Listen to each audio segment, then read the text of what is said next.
ഒരു ദിവസം അക്ബർ രാജാവ് തൻ്റെ സിംഹാസനത്തിൽ ചാരിയിരുന്നപ്പോൾ അദ്ദേഹം ധ്യാനാത്മകമായ നോട്ടത്തോടെ ബീർബലിലേക്ക് തിരിഞ്ഞു. ബീർബൽ, ദിവസങ്ങളായി എൻ്റെ മനസ്സിനെ കുഴക്കിയ 3 ചോദ്യങ്ങൾക്ക് ഞാൻ ഉത്തരം തേടുന്നു. ഈ നിഗൂഢതകളുടെ ചുരുളഴിയാൻ കഴിയുന്ന രാജ്യത്തിലെ ഏറ്റവും ബുദ്ധിമാനായ വ്യക്തികളെ കണ്ടെത്തൂ. ബീർബൽ ഈ ബുദ്ധിയുടെ വെല്ലുവിളിക്ക് വേണ്ടി സാമ്രാജ്യത്തിലെ ഏറ്റവും മൂർച്ചയുള്ള മനസ്സുകളെ തിരിച്ചറിയാനുള്ള ഒരു ദൗത്യം ഏറ്റെടുത്തു. സൂക്ഷ്മമായ പരിഗണനയ്ക്ക് ശേഷം അദ്ദേഹം അക്ബറിന് അവരുടെ ജ്ഞാനത്തിന് പേരുകേട്ട 3 വ്യക്തികളെ സമ്മാനിച്ചു. ഒരു പണ്ഡിതൻ, ഒരു സന്യാസി, ഒരു ബാലപ്രതിഭ. അക്ബർ ചക്രവർത്തി വൈവിധ്യമാർന്ന തെരഞ്ഞെടുപ്പുകളിൽ ആകൃഷ്ടനായി മൂവരെയും കോടതിയിലേക്ക് സ്വാഗതം ചെയ്തു. ഒരു വ്യക്തിയുടെ ജീവിതത്തിലെ ഏറ്റവും പ്രധാനപ്പെട്ട നിമിഷം ഏതാണ് എന്ന ആദ്യ ചോദ്യം അദ്ദേഹം ഉന്നയിച്ചു. തത്വചിന്തയിൽ അവഗാഹമുള്ള പണ്ഡിതൻ പ്രഖ്യാപിച്ചു, ഏറ്റവും നിർണായകമായ നിമിഷം വർത്തമാനകാലമാണ്.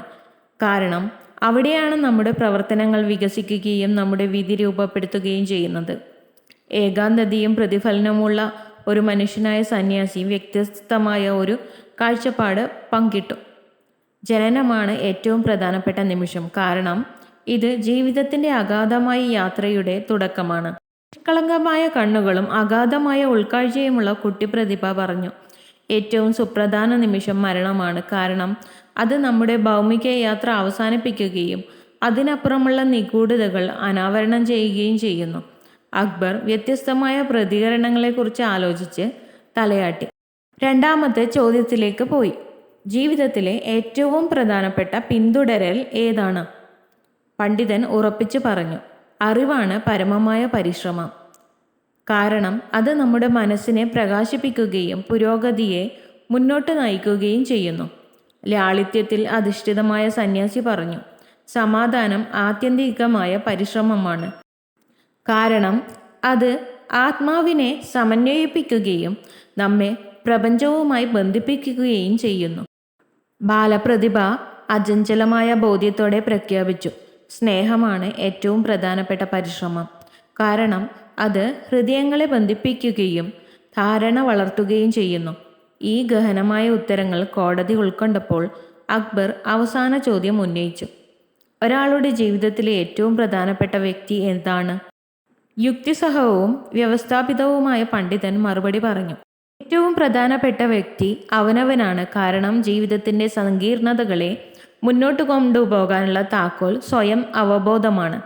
ശാന്തമായ ജ്ഞാനത്തോടെ സന്യാസി വാഗ്ദാനം ചെയ്തു, ഏറ്റവും പ്രധാനപ്പെട്ട വ്യക്തി ദൈവമാണ്. കാരണം ഉയർന്ന ശക്തിയെ അംഗീകരിക്കുന്നത് ലക്ഷ്യവും മാർഗനിർദ്ദേശവും നൽകുന്നു. സഹാനുഭൂതി നിറഞ്ഞ മനസ്സോടെ ബാലപ്രതിഭ പറഞ്ഞു, ഏറ്റവും പ്രധാനപ്പെട്ട വ്യക്തി മറ്റുള്ളവരാണ്. കാരണം അവരെ സേവിക്കുന്നതിലും മനസ്സിലാക്കുന്നതിലും നമ്മൾ നമ്മുടെ യഥാർത്ഥ വ്യക്തിത്വം കണ്ടെത്തുന്നു. ഓരോ പ്രതിഭയുടെയും ആഴത്തിലുള്ള ചിന്തയിൽ മതിപ്പുളവാക്കിയ അക്ബർ ബീർബലിൻ്റെ നേരെ തിരിഞ്ഞു പറഞ്ഞു, ഈ ഉത്തരങ്ങൾ അഗാധവും വിജ്ഞാനപ്രദവുമാണ്, പക്ഷേ അവ കാര്യമായി വ്യത്യാസപ്പെട്ടിരിക്കുന്നു. ഏത് വീക്ഷണമാണ് ഏറ്റവും ജ്ഞാനമുള്ളതെന്ന് ഞങ്ങൾ എങ്ങനെ നിർണ്ണയിക്കും? ഒരു ആംഗ്യത്തോടെ ബീർബൽ ലളിതവും എന്നാൽ ഉൾക്കാഴ്ചയുമുള്ളതായ ഒരു പരിഹാരം നിർദ്ദേശിച്ചു. മഹാനെ, ഓരോ വീക്ഷണവും ഒരേ സത്യത്തിൻ്റെ മുഖമാണെന്ന് നമുക്ക് പരിഗണിക്കാം. ചിന്തയുടെ വൈവിധ്യത്തെ ഉൾക്കൊള്ളുകയും കൂട്ടായ ജ്ഞാനത്തിൽ സമന്വയം കണ്ടെത്തുകയും ചെയ്യുക എന്നതാണ് ഏറ്റവും ബുദ്ധിപരമായ സമീപനം. അക്ബർ ചക്രവർത്തി ബീർബലിൻ്റെ വാക്കുകളിലെ ജ്ഞാനത്തെ അഭിനന്ദിച്ചു. വൈവിധ്യമാർന്ന വീക്ഷണങ്ങളിൽ സത്യത്തെ അംഗീകരിച്ചു. സംഭാഷണത്തിൽ നിന്ന് പ്രചോദനം ഉൾക്കൊണ്ട കോടതി സംതൃപ്തമായ ജീവിതത്തിനായി വിജ്ഞാനത്തിൻ്റെയും സമാധാനത്തിൻ്റെയും സ്നേഹത്തിൻ്റെയും പരസ്പര ബന്ധത്തെ പ്രതിഫലിപ്പിച്ചു. കഥയുടെ ധാർമ്മികത.